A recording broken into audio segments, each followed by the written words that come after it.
All right, peoples. Hope y'all had a great holiday. I wasn't even aware of it. I had an lost track. But what we're going to do today in this video is something a little bit different.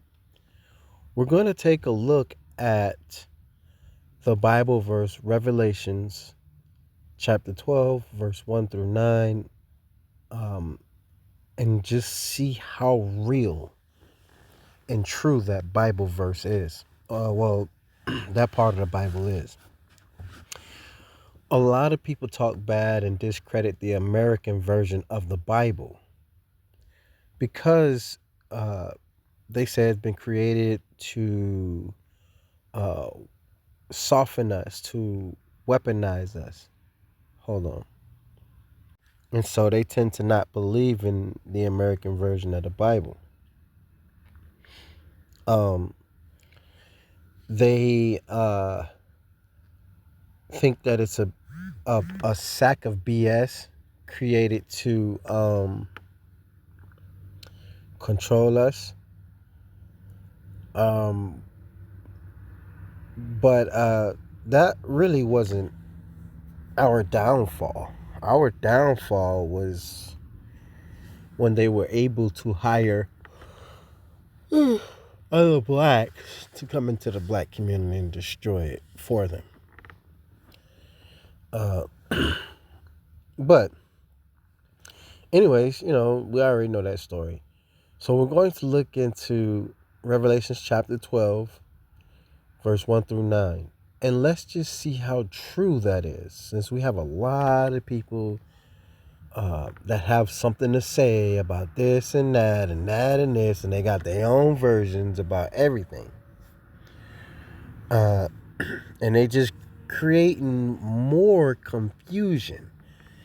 And then you have a lot of people that do researching and they talk a lot of BS about well, I can't call it BS because it's true what they're saying about white folks, if you will, and their creations. We already know why, right? And they talk a lot of smack about them, right? But they use uh, their um, their um,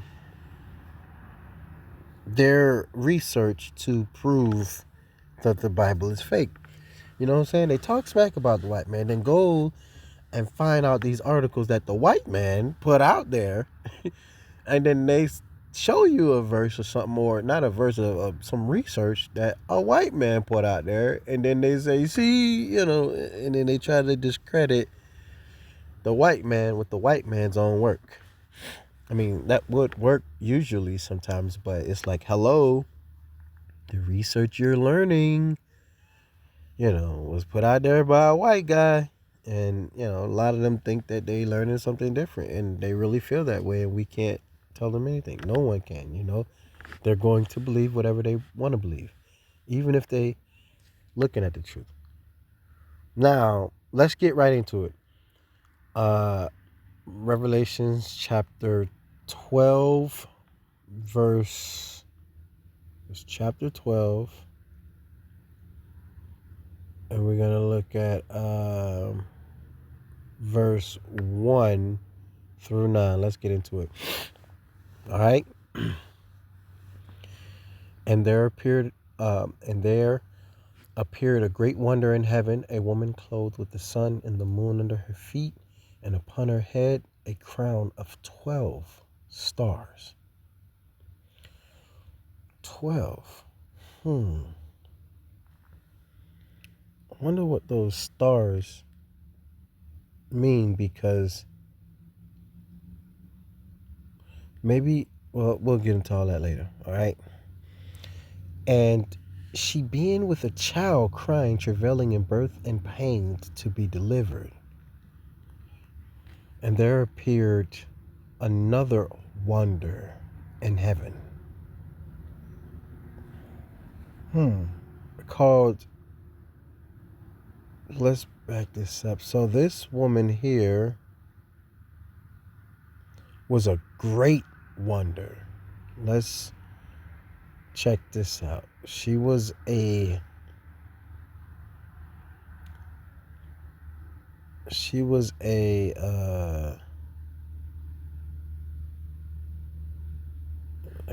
why isn't it letting me select this? Okay. She was a great wonder. Keyword great. So great, I'm thinking, she was a huge woman, or either great as in a very powerful woman with powers. And it says, and she being with a child cried, travailing in birth and pain to be delivered. And there appeared another wonder in heaven. And behold, a great red dragon. There goes that word again. And that's the truth, though. It's not lying. Check this out. Hold on. It made this move when I clicked on it. All right, so let's just check this out real quick. God dang it.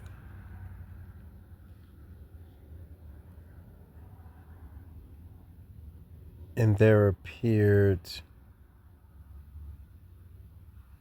another wonder in heaven, and behold, I can't get this thing off the screen. A great red dragon. There's that word again. Great. Okay? You have to focus on that word because it means something. And it does. Great. He's big. All right? And there appeared another wonder in heaven, and behold, a great red dragon, having 7 heads and 10 horns and 7 crowns upon his head. All right? And his tail drew the third part of the stars of heaven, and did cast them to the earth. And the dragon stood before the woman, which was ready to be delivered, for to devour her child as soon as it was born.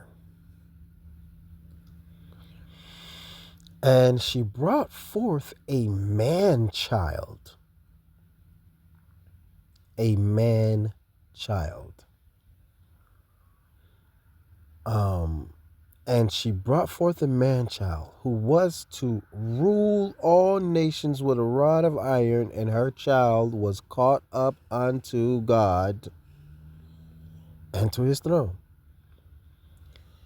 And the woman fled into the wilderness, where she hath a place prepared of God, that they should feed her there 1,260 days.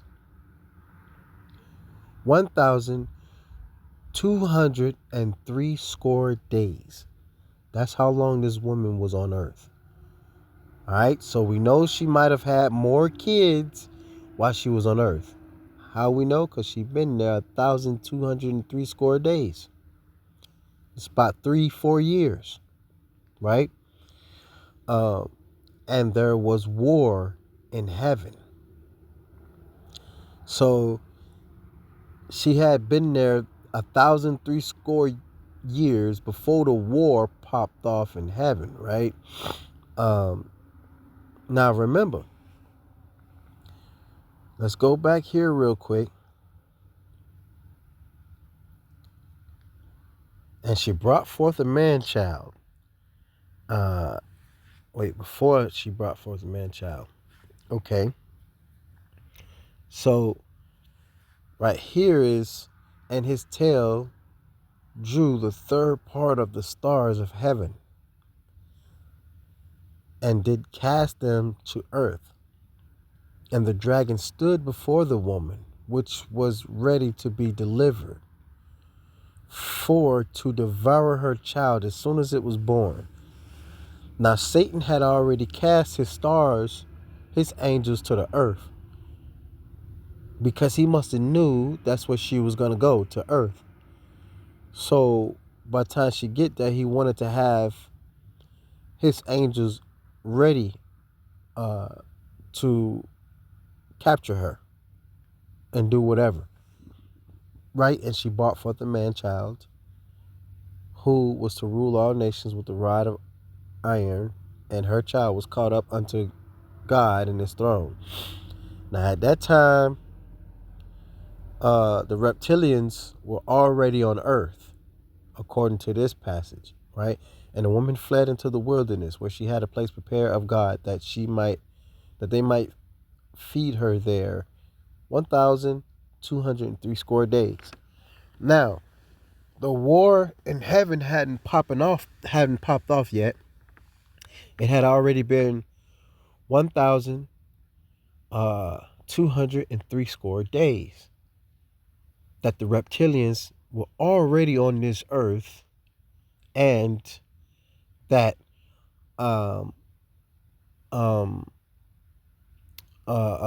this woman had this woman had got there and was permitted to be there on earth.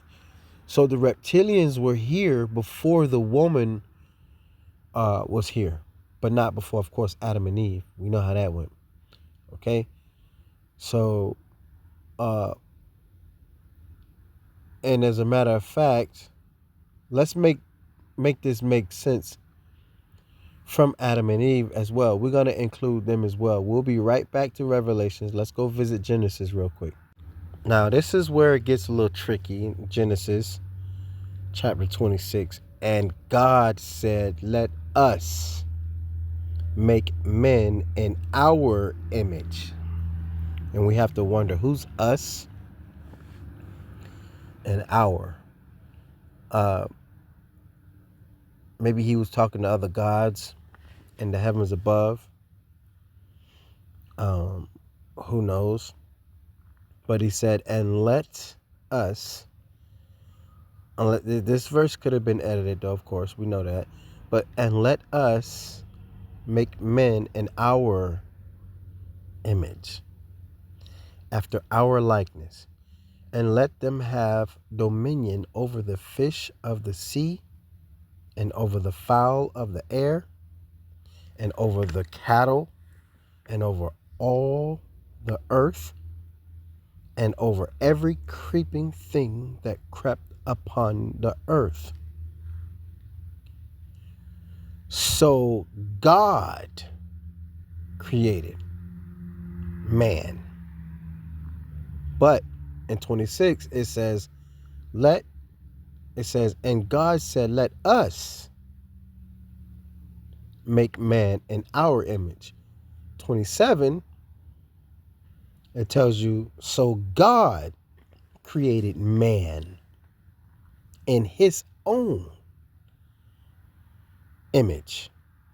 Imagination or image or whatever, right? Image. In the image of God created he him. Male and female created he them. And God blessed them. And God said unto them, be fruitful and multiply and replenish the earth and subdue it, and have dominion over the fish of the sea, and over all of the fare of the air, and over all living things that moved upon the earth. Now, this doesn't get into the details I really want to get into. Hold on, give me 1 second. So we're going to go there. So let's go to Genesis chapter 2, verse 4, and start from there. And let's see what it says. And yes, the Bible has been tampered with. We already know that, all right? But that doesn't mean the whole book is fake yet. So let's just take a look. It says, these are the generations of the heavens, of the earth, when they were created, in the day that the Lord God made the earth and the heavens, and every plant of the field before it was in the earth, and every herb of the field before it grew. For the Lord God had not caused it to rain upon the earth, and there was not a man to till the ground. But there went up a mist from the earth, and watered the whole face of the ground. And the Lord God formed man of the dust of the ground, and breathed into his nostrils and breath of life, and man became a living soul. And the Lord God painted a garden eastward in Eden, and there he put the man whom he had formed. And out of the ground made the Lord God to grow every tree that is pleasant to the sight and good for food. The tree the tree of life also in the midst of the garden, and the tree of knowledge of good and evil. And a river went out of Eden to water the garden, and from thence it was parted, and became into four heads. The name of the first is Pison. That is which compassed the whole land of, oh man, y'all, this is Havilah, where there is gold. Okay, so give me 1 second here. We are headed way too off.